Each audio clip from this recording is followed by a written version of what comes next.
जोड़ेंगे दोनों हाथ, झुका देंगे माथ, ओंकार ध्वनि के साथ में कनिष्ठ परमात्मा का स्मरण। ओम नमः शिवाय।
बच्चे को बोलना नहीं आता है तो बच्चा बोलना किससे सीखता है? माँ से सीखता है। उसकी प्रथम गुरु कौन होती है? माँ होती है। ऐसे ही हम सभी बड़े बच्चे हैं। कैसे हैं? बड़े बच्चे। वैसे मती से तो हम छोटे हैं, लेकिन आयु से हम बड़े हैं। इसलिए हम आपको बता रहे हैं कि हमें बोलना नहीं आता है, तो हम अब किससे सीखेंगे बोलना?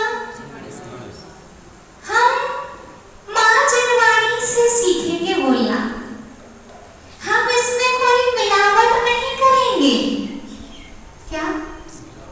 इसमें कोई हम मिलावट नहीं करेंगे, क्योंकि जब नन्हा सा शिशु होता है तो जो माँ बोलती है वही बोलता है, उसके अतिरिक्त वह नहीं बोलता है। बोलता है क्या? माँ जो बोलती है वही बच्चा बोलता है, उसके अतिरिक्त बच्चा नहीं बोलता है। जब हम छोटे थे तो माँ के अनुसार चलते थे, इसीलिए हे श्रुत आत्माओं,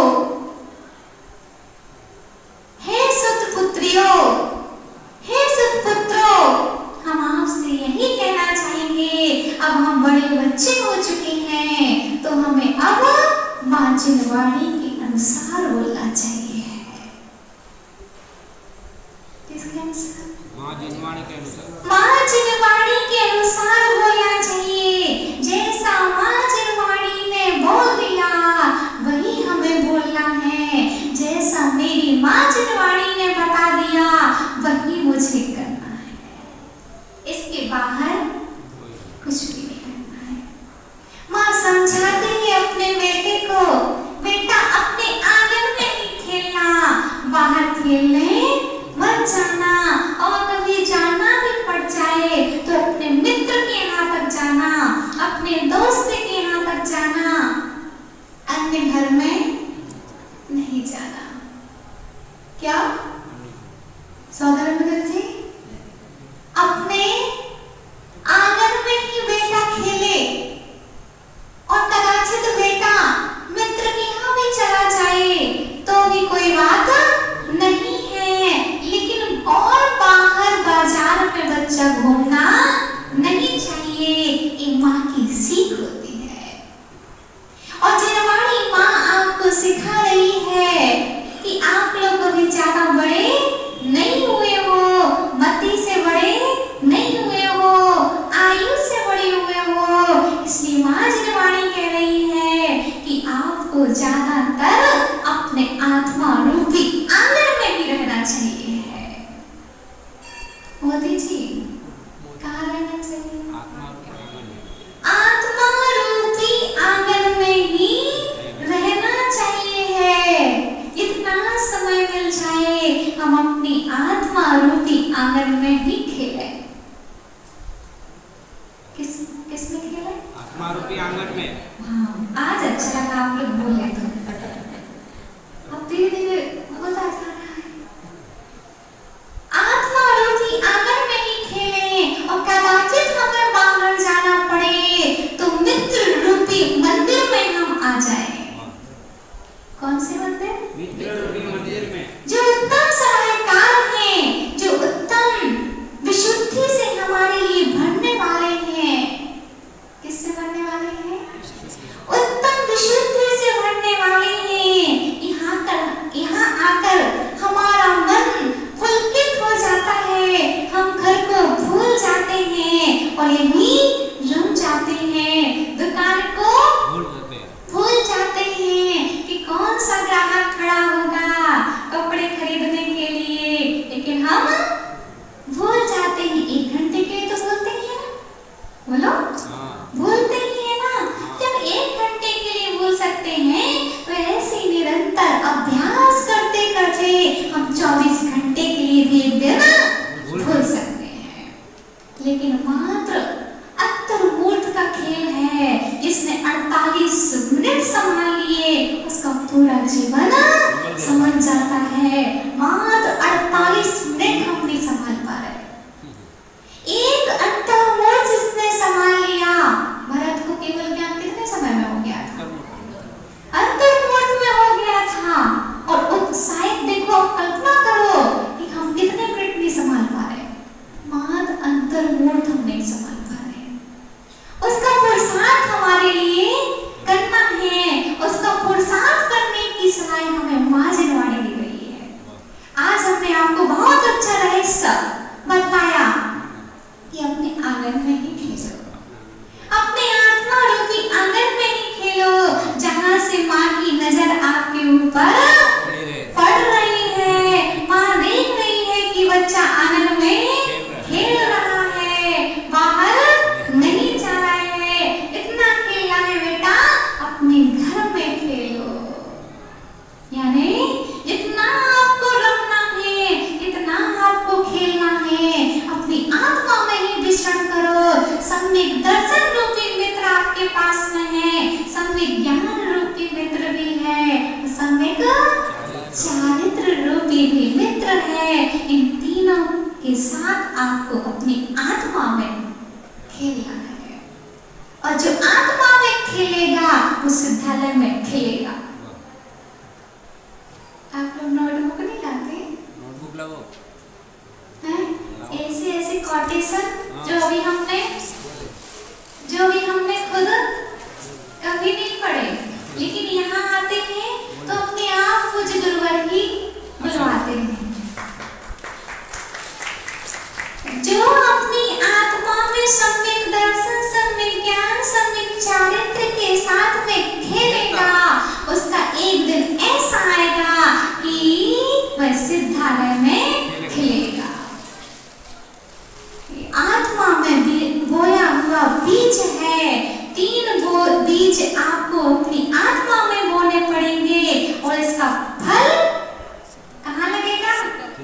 सिद्धालय में लगेगा। और कब तक लगेगा? सिद्धों का सुख कैसा है?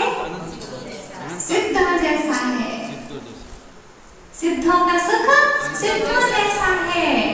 अपन सिद्ध चक्र बहुत सिद्धों की महिमा पढ़ चुके हैं, वो एक स्वाध्याय ग्रंथ भी है।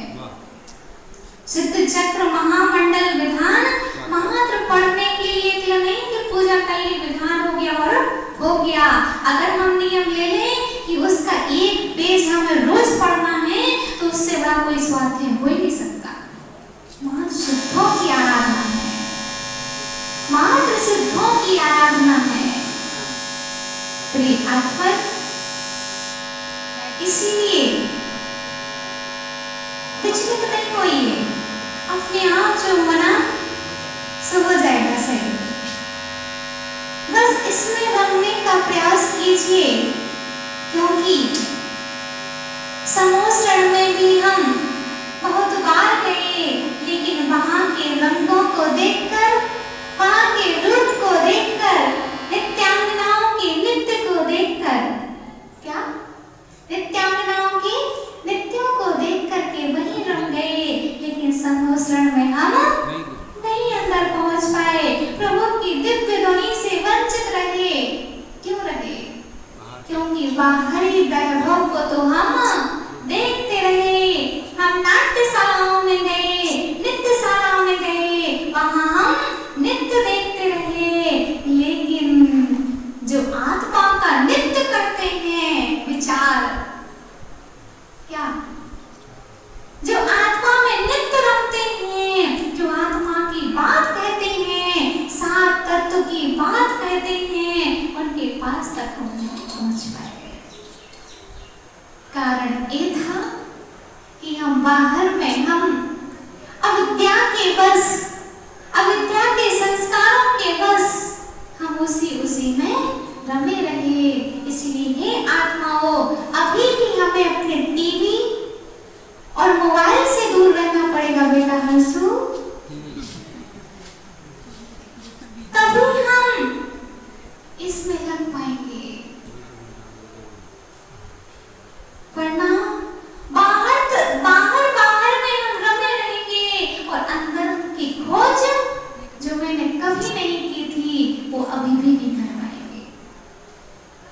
जो कभी नहीं किया वो अभी करना है। क्या?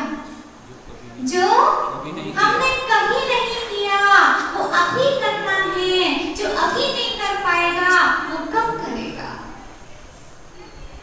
बोलो। इसीलिए किसान फसल बोने से नहीं चूकता है, तो आपको भी किसी भी अच्छे कार्य से नहीं चूकना चाहिए। किसान तो अनपढ़ होता है, उसको ज्यादा ज्ञान भी नहीं होता है, फिर भी वह फसल बोना जानता है। आप तो और बड़े अच्छे किसान हैं कि ये मौसम अभी अच्छा है। अब देखिए पापा, मौसम अभी अच्छा है। इस आत्मा में अभी फसल बोने का समय है। इसमें 3 रत्न बोल लीजिए, सम्यक दर्शन रूपी, सम्यक ज्ञान रूपी और सम्यक चारित्र रूपी बीज को इसमें वमन कर लीजिए, बोपन कर दीजिए, तो एक दिन इसमें फल अवश्य लगेंगे। वरना फिर कहाँ होगी? छठवा काला जाएगा, फिर क्या करोगे? अभी तो सब अनुभूताएं हैं, अभी हम उपवास कर सकते हैं, एकासन कर सकते हैं, व्रत अंगीकार कर सकते हैं। स्वर्ग चले जाओगे तो रात्रि भोजन का दादाजी त्याग नहीं कर पाओगे। एकासन करना चाहोगे तो एकासन भी नहीं कर पाओगे। तप करना चाहोगे तो तप भी नहीं कर पाओगे। व्रत करना चाहोगे तो व्रत नहीं कर पाओगे। बाल ब्रह्मचर्य अंगीकार नहीं कर पाओगे। ब्रह्मचर्य व्रत भी अंगीकार नहीं कर पाओगे।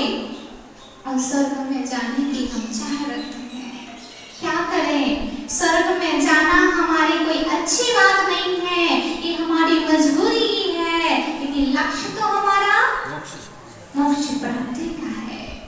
वह मोक्ष कहाँ होगा? आत्मा में ही होगा। कहाँ होगा? आत्मा में ही। आत्मा में ही होगा। आप लोग सोच रहे होंगे माता जी आप आत्मा आत्मा के क्यों करते हैं प्रवचन? भैया और क्या करें हम? जो अपना है उसी के बारे में तो बोलेंगे। आप बोलेंगे कि हमारी हाउजी और महाराज जी के बारे में बोलने लग जाओ, तो हम क्या बोलें? वो भी सुना रहने वाली नहीं है, क्योंकि आज अपन सुबह की क्लास में पढ़ ही चुके हैं। बपुर ग्रहम धनम दारः पुत्रः मित्राणि शत्रवः सर्वधान्य स्वभावानि मूढ़स्वानि प्रपद्यते। क्या बपु माने शरीर, ग्रह माने घर, बपुर ग्रहम धनम, घर माने लक्ष्मी ना, पैसा। बपुर ग्रहम धनम दारः, दारः माने स्त्री, और पुत्रः माने पुत्र, और मित्राणि ये सभी मित्र और शत्रु भी हो तो भाई आपके स्वभाव से भिन्न है। तो पत्नी भिन्न है कि अभिन्न है? हम तो दो दिखने की बात है, वैसे तो एक ही बात है। क्या बोलते हो? शरीर दो है लेकिन आत्मा तो एक ही है। एक भ्रम स्वप्न में भी पाल के मत रखना, क्योंकि ये वे आपसे भिन्न है, अभिन्न नहीं है। अभिन्न हमारा ज्ञान है, दर्शन है, चारित्र है। जो आत्मा में है 48, इसमें अनंत शक्तियां हमारी आत्मा में है, वो अभिन्न है। लेकिन बाहर का परमाणु मात्र भी मेरा नहीं है। तो फिर एक हाउजी और हाराजी और लाड़ी ये कुछ भी मेरे नहीं है। कितना भी अच्छा आपका बेटा हो, कितना भी आपकी अच्छी बेटी हो, कितना भी सुंदर घर हो, बड़ा हो अथवा छोटा हो, किसी ने कहा सबके तो बड़े बड़े मकान हैं, हमारा तो छोटा है।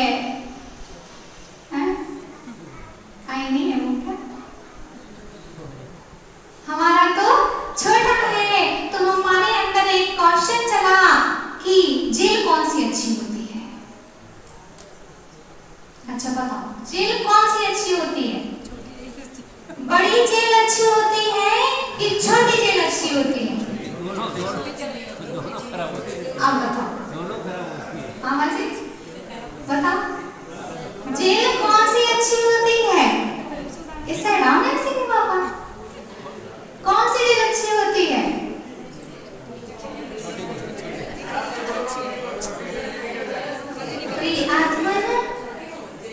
हम उसके साइज की बात कर रहे हैं।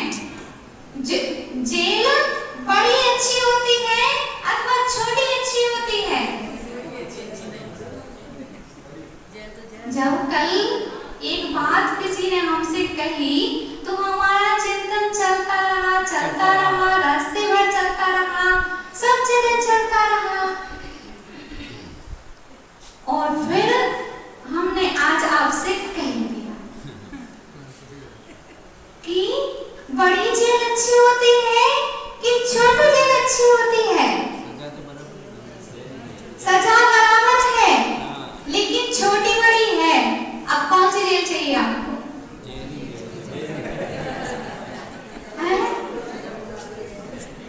बोलो कौन सी अच्छी है? सोना कौन सी जेल अच्छी है? अब मौन हो गया, अब मौन हो गया, अब नहीं बोलेंगे। जब अपनी बात आती है तो बोलो कौन सी जेल अच्छी है? आप बुरा नहीं मानेंगे, बोलो। दोनों समान हैं। देखो सजा तो दोनों में ही प्राप्त होनी है, वहां साइज का डिफरेंस है। चाहे बड़ा मकान हो अथवा छोटा मकान हो, आपको तो रहना उसी में ही पड़ेगा। और ऐसा नहीं है कि इनके में स्वतंत्रता हो, इनके में स्वतंत्रता नहीं हो। आप हमारे पास आकर दिखाइए जब हम कहीं और चले जाएं, हम यहाँ से दूसरी जगह चले जाएं और आप हमारे पास आने की तैयारी करें। भैया आप हमारे पास आना चाहें हैं और आप इनसे पूछें कि हम माता जी के पास में जा रहे हैं, और तो वो क्या कहेंगी? नहीं आप अकेले नहीं जाएंगे, हम भी आपके साथ चलेंगे। क्या बोलेंगी? आप अकेले नहीं जा सकते, हम भी आपके साथ ही जाएंगे। फिर बच्चे भी बोलेंगे नहीं पापा मम्मी आप अकेले दोनों नहीं जा सकते, हम भी आपके साथ ही चलेंगे। तो भैया इंस्पेक्टर है आपके घर में? क्या है? घर घर में इंस्पेक्टर है, ये समझ के चलना। और आप क्या हो? आप समझदार हो।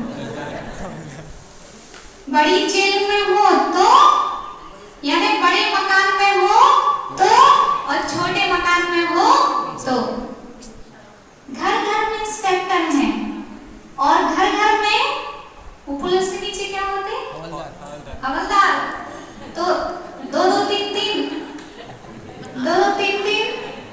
हवलदार आपके घर में हैं और मोह रूपी बेड़ियां आपके लिए बंधी हुई हैं और हथकड़ी तो हाथ में बंधी जाती हैं। क्या हथकड़ी तो हाथ में बांधी जाती है? हथकड़ी अगर हाथ में बंधी हो तो हम चल भी सकते हैं, क्या है? लेकिन ये बेड़ी किसमें पड़ी है? पैरों में पड़ी है, तो आप नहीं चल सकते हो। तो इसका तात्पर्य यही है, ना बड़ी जेल अच्छी है, ना छोटी जेल अच्छी है, ना बड़ा मकान अच्छा है, ना छोटा मकान अच्छा है। ये हमारा पुराना है, ये हमारा नया है, ये बड़ा है, छोटा है, सब जेल है। घर घर में इंस्पेक्टर है, घर घर में हवलदार है जो आपको अकेले जाने नहीं देंगे। मोह रूपी बेड़ियां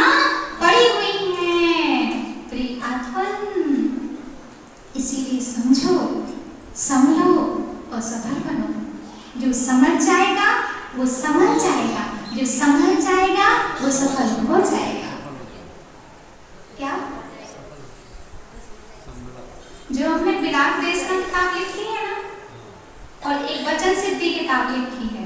वो कैसे लिखी है? मात्र डायरी ले जाते थे, इतनी छोटी सी डायरी रखते थे जितनी ये लिए हैं, और ज्यों ही हमारे दादा गुरुवर ने 1 महीने में सिर्फ क्या 1 महीने में सिर्फ दादा गुरुवर पूज्य गुरुवर के साथ में 1 महीने रहे, और उसमें पूरी बिलाग देशना जो किताब आपको दी है हमने पूरी डायरी से लिखी। जो आदर्श ने बोला हमने तुरंत लिखा है। आप जैसे मोबाइल तो है, उन्होंने तुरंत बोला, यहाँ तुरंत लिखा। वचन सिद्धि पूज्य गुरुवर ने वहां बोला, यहाँ लिखा। उसका प्रतिफल है कि 2 किताबें आपके सामने हैं। प्रिय आत्मा, तो हम आपको कह रहे थे कि वही आत्मा बाहर नहीं रहता है और अंतरात्मा निज में रहता है, इसीलिए आत्मा में रहने का प्रयास करना है। अविद्याभ्यास अविद्याभ्यास कौन सा था? 13वां कर रहे हैं, एक बार इसका कल छोड़ गया था, है ना? अविद्या संगितस्तस्मात् संस्कारो जायते दृढ़ा इन लोकोंग विवस्वं पुनरप्यभिमन्यते। ये कौन सा श्लोक हुआ? 12वां का। इसमें हमने यही बताया कि अनादि अभ्यास के बल से, अनादि अविद्या के संस्कार के बल से, जो कल नहीं आया वो, कल भी हमने यही श्लोक लिया था, तो उसके बस होकर के जो हम करना नहीं चाहते वह हो जाता है बुरा काम, क्योंकि वह हमारे संस्कारों में पड़ा हुआ है, संस्कारों में पड़ा हुआ है। आपके घर में क्या सामान रखा है आप आंख बंद करके भी बता सकते हो। ऐसे ही संस्कार हमारे बने रहते हैं, अनादि से बने हुए हैं, और वह उदय में आते हैं और वैसा कार्य हमसे कराते हैं। लेकिन इस संस्कारों को हमारे लिए छोड़ना है और अच्छे संस्कारों को हमें प्राप्त करना है। ये श्लोक हमने कर लिया था। आज है 13वां नंबर। देहे स्वबुद्धि आत्मानं इदप्ते तेन निश्चयात् स्वात्मन्ये वात्म धीस्तस्मात् वियोजयति देहिनं देहेषु बुद्धिरात्मानं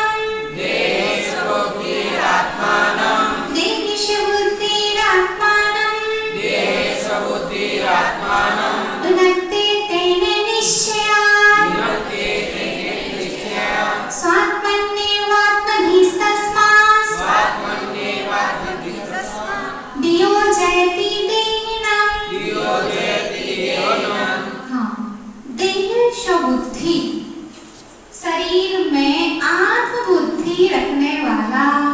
अच्छा, कुछ पार आपके अंदर ऐसा कूट कूट के भर देंगे, आत्मबुद्धि रखो, बाहर में बुद्धि नहीं रखो, देह बुद्धि मत रखो। ये पूरा आचरण आपको पूज्य पाद स्वामी बतला देंगे, क्योंकि जिसको जो पसंद होता है वही तो देता है। आपको कोई चीज पसंद हो तो आप आहार में कोई चलाएंगे, ये निश्चित हो जाता है कि इनको क्या पसंद है। अगर मीठी दाल दे रहे हैं तो समझ जाएंगे कि इनको सामने वाले को मीठी दाल पसंद है, तभी तो दे रहे हैं, है ना? तभी तो दे रहे हैं, मालूम चल जाता है। जो व्यक्ति जो सामान दे रहा है बार बार ले लो, थोड़ा टेस्ट कर लो। अरे भैया टेस्ट का बिल्कुल नहीं बोलना। आचसी टेस्ट का जिसने बोला आचसी के सामने वो चीज ले ली नहीं। ऐसे हमारा गुरुवर के अनुसार अगर टेस्ट का बोल दिया आपने कि टेस्ट कर लो, टेस्ट तो आप लोगों के लिए है, चटोरे थोड़ी ना है कि टेस्ट कर लो। अरे थोड़ा ले लो ना, फिर लेके देख लो, ऐसा बोलना चाहिए। क्या बोलना चाहिए?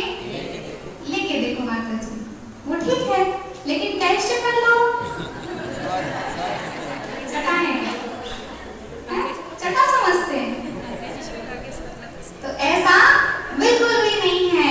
तो आचार्य भगवान कह रहे हैं देह शुद्धि, शरीर में आत्म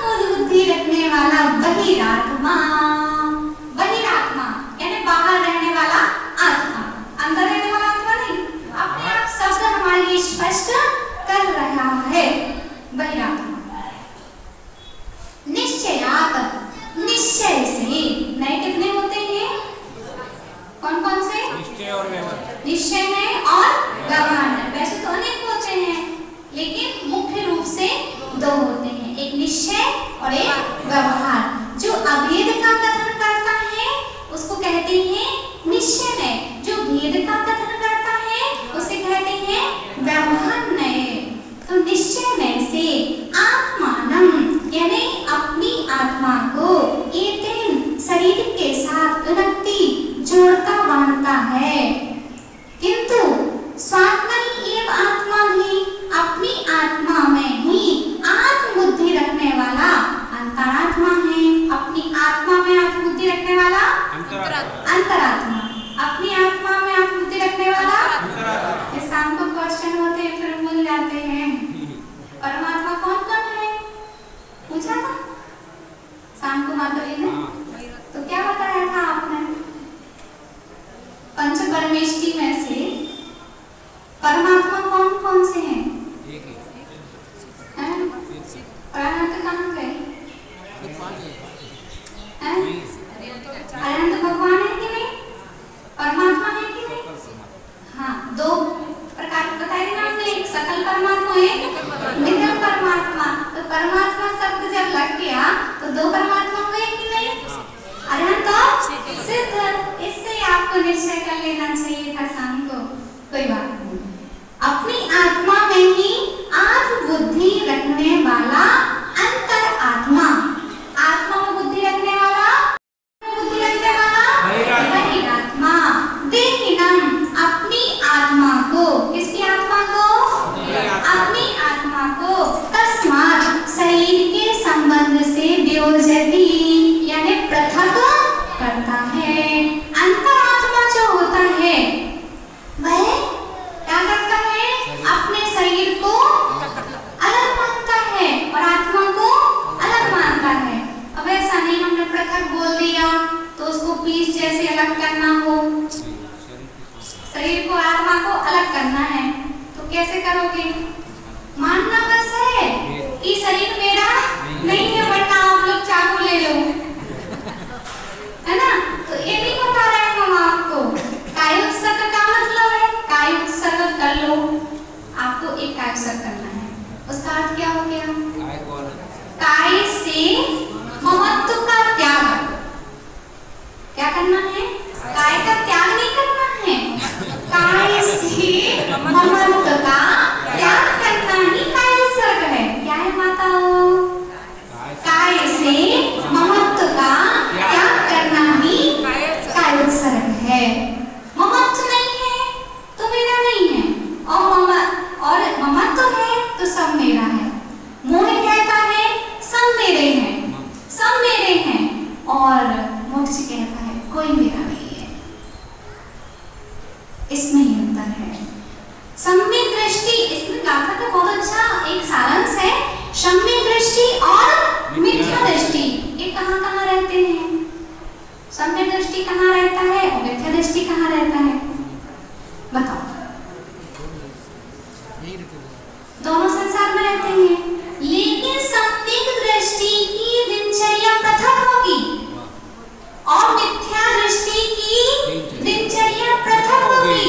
सम्यक दृष्टि भी संसार में रहेगा, मिथ्या दृष्टि भी संसार में रहेगा, सम्यक दृष्टि भी घर में रहेगा, सम्यक दृष्टि ही परिवार में रहेगा, लेकिन मिथ्या दृष्टि घर में रह करके घर का ही रहेगा। मिथ्या दृष्टि संसार में रह करके संसार का ही रहेगा, लेकिन जो सम्यक दृष्टि होगा वो संसार में रह करके संसार का नहीं रहेगा, घर में रह करके भी घर का नहीं रहेगा, बाहर में बच्चों का विवाह भी करेगा। क्या ऐसा नहीं कि सब छोड़ दें, आजा दीक्षा ले लो? नहीं, ये भी नहीं कह रहे हमको। जो देश साहब हो चुके उनसे बोल रहे हैं हमको, मोदी जी रिटायर्ड हो गए ना, तो आ जाओ। तो हम क्या कह रहे हैं? सम्यक दृष्टि भी घर में रहता है, मिथ्या दृष्टि भी रहता है, लेकिन सम्यक दृष्टि उसमें लीन नहीं होता है, मिथ्या दृष्टि लीन होता है। उदाहरण देते हैं, सम्यक दृष्टि भी भोजन करेगा, लेकिन वह विचार करेगा कि भोजन करना मेरा स्वभाव नहीं है। करेगा भी, पेट भी भरेगा। क्या करेगा भैया? पेट भी भरेगा, करेगा भी भोजन, त्याग नहीं है उसका। लेकिन मिथ्या दृष्टि, आज नहीं है ना भोजन, चलो क्या उधार लेके आओ, कर्ज लेके घी पियो। क्या कर? घी नहीं है अपने घर पे, उधार ले लो भले ही, लेकिन घी पीना चाहिए। आज ही तो है, मौज मस्ती कर लो, फिर बचपन कब आएगा लौट के? आजकल के बच्चे ये बोलते हैं, फिर कब देखा, किसने देखा? अभी ही तो मस्ती के दिन है, अभी तो खाने पीने के दिन है। कुछ माताएं सभी बात की ना कि नहीं, हम तो अपनी बात कर रहे हैं, अपनी माताओं की बात कर रहे हैं। क्या बोलती है? अभी तो बच्चे के खाने पीने के दिन है, अभी तो पहनने ओढ़ने के दिन है। अरे भैया, ऐसी छूट बिल्कुल भी मत देना। ये धारणा अपने बच्चों की मत बना देना, क्योंकि माँ चाहे तो अपने बेटे को भगवान बना दे और माँ चाहे तो अपने बेटे को शैतान बना दे। संस्कार के ऊपर है, आप संस्कार कैसे दे रहे हो, संस्कार कैसे दे रहे हो, इस पर निर्भर करता है। तो सम्यक दृष्टि मिथ्या दृष्टि को समझे कि लीन होकर काम भी करना है, आपको भोजन भी करना है, विवाह इत्यादि काम भी करना है, व्यापार भी करना है, दुकान भी चलाना है, लेकिन बस लीन नहीं होना है किसी चीज में, उसको अहुआ होके काम नहीं करना कि बस इसके बिना मेरा कुछ भी नहीं चल सकता। भैया जिस दिन हमें भोजन नहीं मिलेगा, उस दिन हम सोचेंगे कि आज तो मेरी अनंत चतुर्दशी है। लक्षण में नहीं आती, अकेले पर्युषण में नहीं आती। जिस दिन आपको भोजन ना मिले उस दिन आप व्रत करो, गुरुवार और शुक्रवार और रविवार कौन कौन से है ना, तो वो तो व्रत है आपके। लेकिन जिस दिन आपको भोजन ना मिल पाए समय पर, उस दिन समझ लेना चाहिए कि आज मेरा एकासन है। जिस दिन आपको दोनों टाइम का भोजन ना मिल पाए, उस दिन समझ लेना कि आज ही अनंत चतुर्दशी है, आज ही है। उस दिन तो आपको करना ही है, इस दिन आपकी परीक्षा का दिन है। क्या है भैया? आज हमारी परीक्षा का दिन है। प्रतिकूलता में भी अनुकूलता ढूंढना ये सम्यक दृष्टि का कार्य होता है। नेगेटिव को भी पॉजिटिव रूप में बना लेना ये सम्यक दृष्टि का कार्य होता है। वरना तो चल रही है नैया उधार लेकर के ये पियो, अपने घर पर नहीं है तो दूसरे के यहाँ का कोई नहीं दे तो छीन भी लो, कोई मांगने पर ना दे तो छीन के लो। ऐसा है ना? ऐसा नहीं करना है। उसी दिन मेरा व्रत है, उसी दिन मेरे रात्रि भोजन का त्याग है, उसी दिन मेरी अष्टमी है, उसी दिन मेरी चतुर्दशी है, इसी दिन मेरा नमक नहीं मिले उस दिन तो उस दिन बोला रविवार है आज। क्या रविवार किस दिन करोगे? माताओ रविवार किस दिन आता है? नमक नहीं मिलेगा। यहाँ वालों से पूछ लेना तो, क्योंकि इन लोगों ने तो बनाया है और जो बनाता है उसको अपनी बुराई नहीं दिखती है ना? तो आपसे पूछ लेंगे, आपको कदाचित कभी नमक ना मिले तो रविवार किस दिन बनाना है? उसी दिन बनाना है कि आज मेरा रविवार है। ऐसे ही आप मान लीजिए जिस दिन दूध ना मिले सो गुरुवार, दूध ना मिले सो गुरुवार है, और हरी ना मिले सो सोमवार है। जिस दिन तेल ना मिले उस दिन ऐसे मानते जाओ। सम्यक दृष्टि हर परिस्थिति में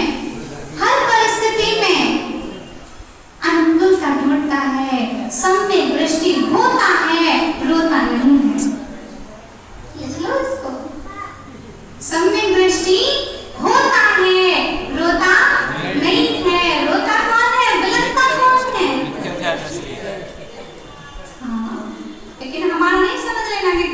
राग में आप? हाँ, ये शुभ राग है। ये शुभ राग हमारे लिए कभी दूर नहीं होने देगा मोक्ष के द्वार से। लेकिन जो आपका राग है तो वो तो ब्रह्मांड का कार्य भी बन सकता है, क्योंकि हास्य भी कसाय है, हंसना भी कसाय है और रोना भी कसाय त्यागी बनो, कसाय त्यागी बनो। सम्यक दृष्टि बनना है तो सम्यक आचरण हमारे लिए करना पड़ेगा। ये आत्मन तो भोजन कैसे करना है?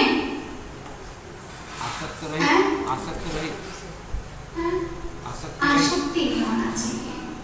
शक्ति प्राप्त करना है आपके शरीर को, कर लो, लेकिन आसक्ति नहीं होना चाहिए कि इसके बिना मेरा चल ही नहीं सकता है। वैसे हम नमक लेते हैं, पता है सबको, लेकिन जब त्याग करते हैं तो त्याग भी कर लेते हैं, ऐसी बात भी नहीं।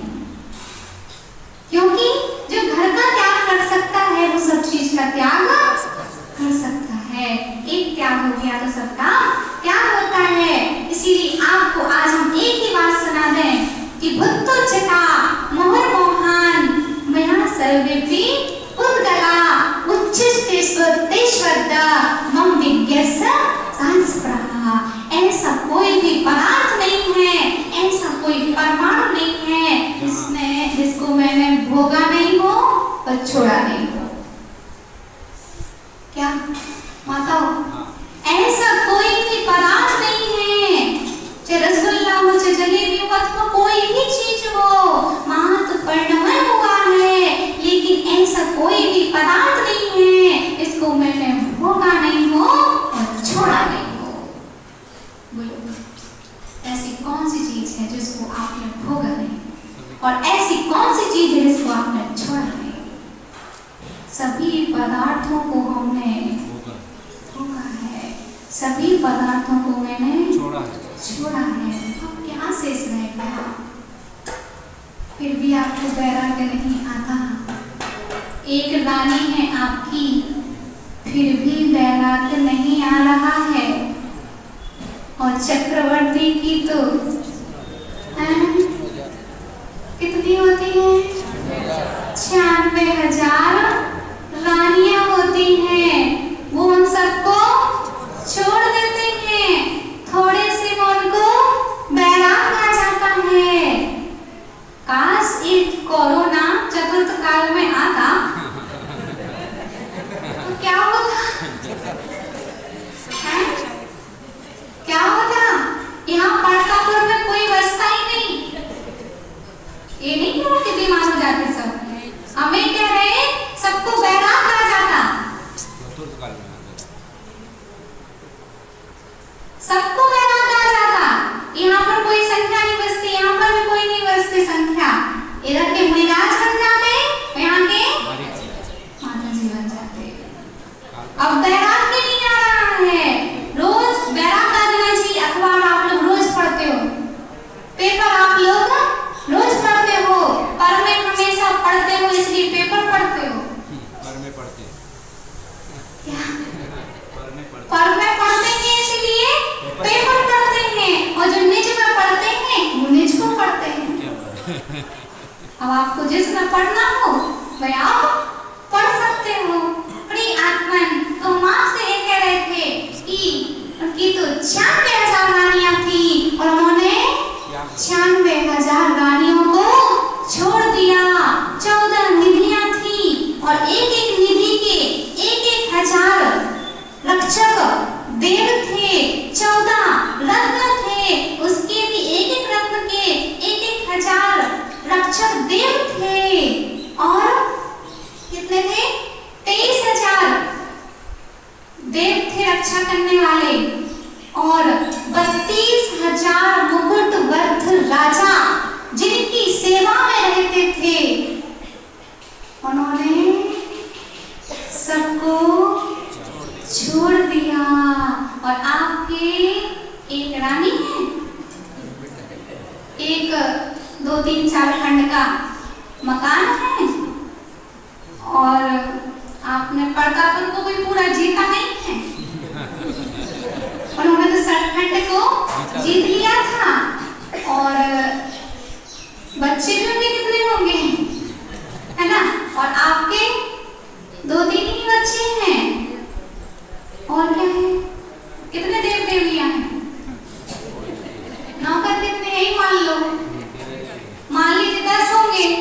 अधिक से अधिक 100 मान लो, अधिक से अधिक। रत्न कितने हैं? रत्न भी होंगे कुछ मान लो, लेकिन उस क्वालिटी के रत्न नहीं होंगे, इस क्वालिटी के होंगे, लेकिन फिर भी हमें सब कुछ नहीं छोड़ पा रहे हैं। प्रिय आत्मन, उनके पास सब कुछ था, लेकिन सब में वो पड़े नहीं थे। हमारे पास कुछ है, लेकिन हम उसमें सब तरह से पड़े हुए हैं। प्रिय आत्मन, यही तो अंतर होता है सम्यक दृष्टि में और मिथ्या दृष्टि में। लेकिन हमें इस मिथ्या दृष्टि की मान्यताओं में नहीं रहना है। कितनी मान्यता है मिथ्या दृष्टि की? छड़ा पड़ी है, उसमें है 16 मान्यताएं। कितनी मान्यताएं? अभी हम बोलेंगे, स्टार्ट करेंगे, स्वयं सबको आ जाएगा। मैं सुखी दुखी में रंग करावो मेरे, रहे गोधन प्रभाव, सुत देव में सबल दीन वेलुक सुभग मूरख प्रवीण। काउंट कर लेना, पूरी 16 है। कितनी मान्यताएं हैं? 16। मैं सुखी हूँ, मैं दुखी हूँ, मैं रंग हूँ, मैं राम राजा हूँ। इस तरह की 16 मान्यताएं छेड़ालम में पंडित दौलत राम जी, कौन? मुनिराज नहीं, पंडित दौलत राम जी, जिनकी कपड़े की दुकान थी, वो 100-150 गाथाएं प्रतिदिन याद करते थे। एक गाथा नहीं, 100-150 गाथाएं याद करते थे अपने दुकान में बैठ करके, जब तक ग्राहक नहीं आया और तब तक। और ऐसा नहीं कि ग्राहक की प्रेरणा से हम दुकान खोलेंगे, अपनी दुकान अपनी मर्जी से खोलेंगे। 3 घंटे में हमारा कार्य पूरा हो जाता है, हमारे परिवार का खर्च चल जाता है, तो उतने ही तक रखना है। शेष का हमें लोभ नहीं, जितने में हमारा खर्च चल जाए उतना ही धन चाहिए है। अधिक की चाय नहीं है, जो प्राप्त है वही पर्याप्त है। एक ही सूत्र याद करना है, जो प्राप्त है वही पर्याप्त है, जो नहीं है सो हमें चाहिए भी नहीं। क्या? जो प्राप्त है पर्याप्त है।